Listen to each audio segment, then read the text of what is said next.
क्या तरबूज पर किया गया कीड़े मार स्प्रे एक ही खानदान की मौत की वजह बन गया?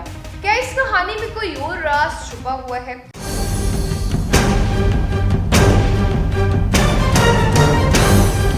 अस्सलामुअलैकुम नाजरीन, मैं हूँ आपकी मेजबान मलाइका अली हुसैन और आप देख रहे हैं एमरा न्यूज। नाजरीन, भारत से आने वाली ये खबर इस वक्त सोशल मीडिया पर तूफान बनी हुई है, जहां एक ही खानदान के 4 अफराद पुरस्कार तौर पर जिंदगी की बाजी हार गए।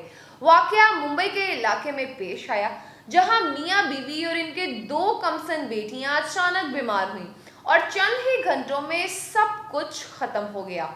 रिपोर्ट्स के मुताबिक 40 साला अब्दुल्ला, अब्दुल कादिर, इनकी 35 साला अहलिया नसरीन, 16 साला बेटी आयशा और 13 साला ज़ैनब हफ्ते की रात अहलखाना के साथ बिरयानी खाकर घर वापस आए। लेकिन कहानी यहाँ ख़त्म नहीं होती।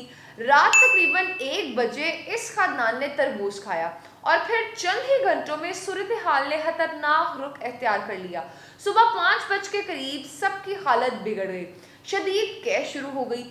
पहले मुकामी डॉक्टर को दिखाया गया, लेकिन जब हालत मजीद खराब हुई इन्हें फौरी तौर पर हस्पताल मुंतकिल किया गया, मगर अफसोस चारों जान की बाजी हार गए। नाजरीन, जैसे ही ये खबर सामने आई, एक सवाल ने सबको हिलाकर कर दिया। क्या तरबूज जहरीला था? क्या इस पर कीड़े मार दवा का स्प्रे हुआ था? इस साने की वजह क्या थी? घर खाने के नमूने हासिल कर लिए गए हैं और लेबॉर्ट्री रिपोर्ट्स का इंतजार किया जा रहा है। लेकिन इस दौरान एक अहम बयान सामने आया है कि महाराष्ट्र के फूड सेफ्टी कमीशन ने वाज़ेह तौर पर कहा है कि सिर्फ कीड़े मार दवा की बाकियात इस तरह की मौत का सबब नहीं बन सकती।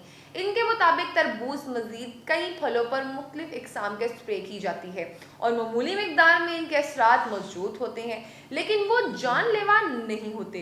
इन्होंने ये भी कहा है कि अंगूर समेत कई फलों में भी ऐसी बाकियात पाई जाती हैं, लेकिन इनसे इस समेत की हिलाकतें सामने नहीं आई। तो फिर असल सवाल क्या है? अगर कीड़े मार दवा की वजह नहीं, तो फिर असल हकीकत क्या हो सकती है? क्या ये फूड पॉइजनिंग का गैस है, या बिरयानी में कोई खराबी थी, या फिर तरबूज किसी और तरीके से आलूदा हो चुका था? नाज़रीन, फिलहाल ये एक मामला बना हुआ है। पुलिस और तबी माहिरीन इस केस के हर जाविये से तहकीकात कर रहे हैं और लेबॉर्ट्री रिपोर्ट आने के बाद ही असल हकीकत सामने आ सकेगी। लेकिन ये वाकई एक बड़ा सवाल छोड़ गया है कि क्या हम जो खा रहे हैं वो वाकई महफूज है, या हमारी रोज़मर्रा खुराक में छुपा खतरा किसी भी वक्त जानलेवा साबित हो सकता है। इसी के साथ अपनी मेज़बान मलाइका हुसैन को दीजिए इजाज़त। मिलते हैं नेक्स्ट वीडियो में। खुदा हाफिज़।